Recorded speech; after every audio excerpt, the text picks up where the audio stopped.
बिस्मिल्लाहिर्रहमानिर्रहीम अस्सलाम वालेकुम रहमतुल्लाह। शहबाज शरीफ से पहले उनकी जो टीम के मेंबरान हैं, जिसमें टॉप के नून लीग के लीडर भी शामिल हैं, ना सिर्फ वो शहबाज शरीफ के फ्रंटमैन के तौर पर काम करते हैं बल्कि नवाज़ शरीफ के फ्रंटमैन के तौर पर काम करते हैं। अब उनके गिर्द बेशिकंजा तैयार कर लिया गया है और उनको बड़ा वाज़ेह तौर पर न सिर्फ पैगाम दिया गया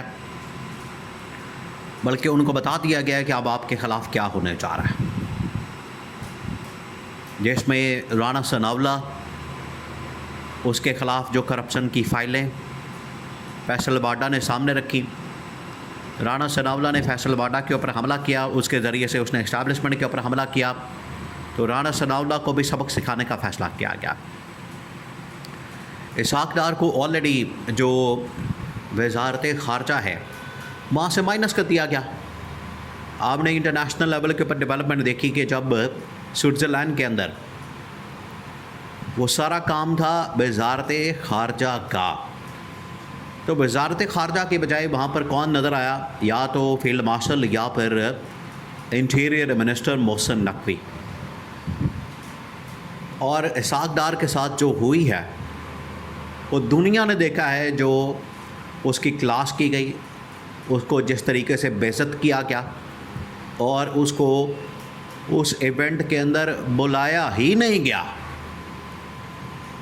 आने के लिए तो बेताब था, इसहाक़ डार तो जाने के लिए पूरा प्लान तैयार कर चुका था, जहाज़ भी तैयार था, उसने बस जहाज़ के अंदर बैठना था और स्विट्ज़रलैंड के अंदर पहुंचना था, लेकिन उसको इनकार कर दिया गया। वो क्या कहानी, कैसे माइनस किया गया?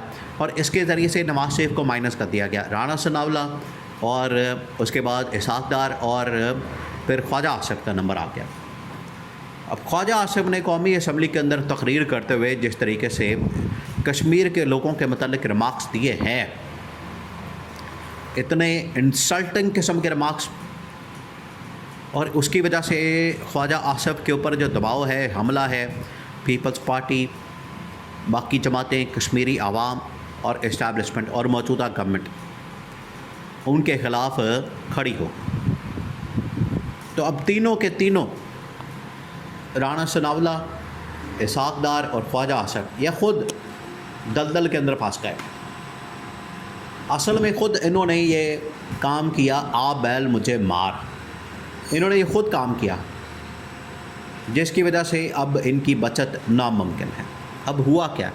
अब आपने पूरा मामला समझना है और वन बाय वन इनको आपने समझना है। सबसे पहले तो आ जाए राना सनाउल्लाह के ऊपर। राना सनाउल्लाह के ख़िलाफ़ फैसल वाडा ने आपको पता है कि करप्शन की फ़ाइलें खोली, करप्शन के मुकदमात खोले, और करप्शन के जो मुकदमात उसमें फ़ेडरल गवर्नमेंट और उसमें पंजाब गवर्नमेंट, दोनों हुकूमतों के मुकदमात खोल दिया गया।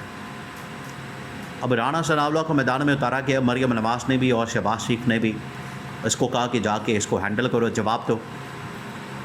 बजाय इसके राना सनाउल्लाह करप्शन का जवाब देता, लूटमार का जवाब देता। राना सनाउल्लाह ने कहा कि ये तो फैसल वाडा इस्टेब्लिशमेंट का आदमी है, इसने इस्टेब्लिशमेंट के कहने पर यह काम किया। फैसल वाडा को मिनिस्ट्री नहीं मिली, फैसल वाडा को एडजस्ट नहीं किया गया, जिसकी वजह से फैसल वाडा अब इस तरह की हरकतें कर रहा है।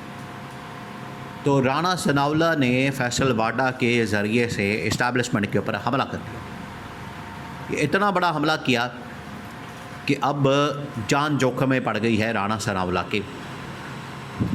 अब राना सनाउल्लाह को समझ नहीं आ रही इसमें से कैसे निकला जाए, इसका हल क्या किया जाए, क्योंकि वो फंस गया। लेकिन इस्टेब्लिशमेंट ने फ़ैसला कर लिया कि पहला जो नंबर लगने वाला है, पहली जिसकी गर्दन उड़ानी है, वो है राना सनाउल्लाह। राना सनाउल्लाह को उड़ाने का फ़ैसला कर लिया गया कि सबसे पहले तो इसको फ़ारिग किया जाए। नंबर 2, अगली बारी आती है, अगला नंबर आता है इसहाक़ डार। इसहाक़ डार देखें, ये आप समझें कि एक किस्म का नवाज़ शरीफ ने मैदान के अंदर एक टाउट उतारा हुआ है, ऐसा टाउट जो कि शहबाज शरीफ के ऊपर भी नज़र रखता है और इस्टेब्लिशमेंट के ऊपर भी नज़र रखता है। और ये किसने उतारा है? ये नवाज़ शरीफ ने उतारा। नवाज़ शरीफ ने इसको गवर्नमेंट के अंदर ज़बरदस्ती इंस्टॉल किया, प्लान किया। और इसको आप देखें कि ये वज़ीर ख़ज़ाना बनाना चाहते थे ताकि ख़ज़ाने के ऊपर कब्ज़ा हो जाए और ख़ज़ाने के अंदर किसी तरह से भी लूटमार करनी हो शरीफ ख़ानदान ने तो वो इसहाक़ डार के ज़रिए से कर ली जाए। ये था इनका पीछे मकसद। लेकिन इस्टेब्लिशमेंट ने इनकार कर दिया। इस्टेब्लिशमेंट ने कहा कि बिल्कुल हम इसको वज़ीर ख़ज़ाना नहीं बनाएंगे, वज़ीर ख़ारजा बना देते हैं। और अब वहाँ से भी फ़ारिग कर दिया। क्या ये जो सारी डिप्लोमेटिक एफ़र्ट हुई, इससे पहले जो पाकिस्तान और इंडिया के दरमियान एक जंग हुई, उस जंग के बाद जो डिप्लोमेटिक मामलात हुए और जिस तरीके से इसको डील किया गया, जिस तरीके से इसको हैंडल किया गया, जिस तरीके से डिप्लोमेटिकली जो सारी कम्युनिकेशन हुई, वो तो मिलिट्री इस्टेब्लिशमेंट ने की। यहाँ पर DGISI को NSA बना दिया गया।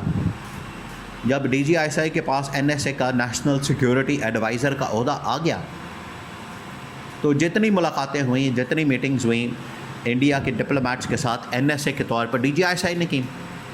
इसहाक़ डार पहले ही वहाँ से माइनस। उसके बाद ईरान अमेरिका का खाता खुला तो उसके अंदर भी तमाम की तमाम डिप्लोमेटिक एफ़र्ट अमेरिका के साथ, ईरान के साथ वो जनरल आसिम ने और 2-4 और लोगों ने मिलकर की। और लास्ट जब ये इवेंट हुआ तो वहाँ पर साइनिंग सेरेमनी स्विट्ज़रलैंड के अंदर हो रही थी। वहाँ पर इसहाक़ डार को बुलाया ही नहीं गया। जब इसने काम ही कोई नहीं किया तो बुलाना किस मकसद के लिए? क्रेडिट तो तब बनता है जब कोई काम किया हो। काम कोई किया नहीं, डील करवाई कोई नहीं, पैचअप करवाया कोई नहीं, तो इसहाक़ डार ऐसी नंबर टांगने के लिए आगे आगे आ रहा था। तो इस्टेब्लिशमेंट ने, जनरल आसिम ने साफ इनकार करके इसको जहाज़ के ज़रिए से पाकिस्तान भिजवा दिया। यहाँ पर ये दूसरा बंदा भी माइनस हो गया।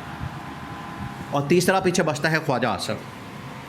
ख्वाजा आसिफ ने जिस तरीके से कौमी असम्बली के अंदर खड़े होकर कश्मीरियों के मतलब रिमार्क्स दिए, बड़े इंसल्टिंग किस्म के, उसके ऊपर इस्टेब्लिशमेंट भी बरहम है, आग बगोला है, क्योंकि उसकी वजह से जो कश्मीरियों के जज्बात हैं वो भड़क उठे हैं।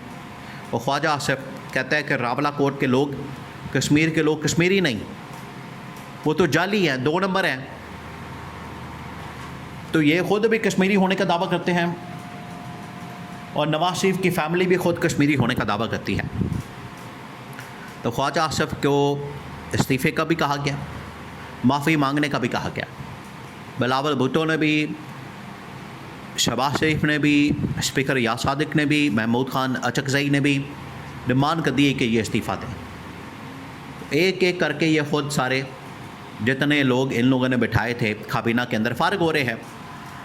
तो काबीना से फ़ारिग होने का मतलब ये है कि शुरुआत इस गवर्नमेंट के ख़ात्मे की हो चुकी है।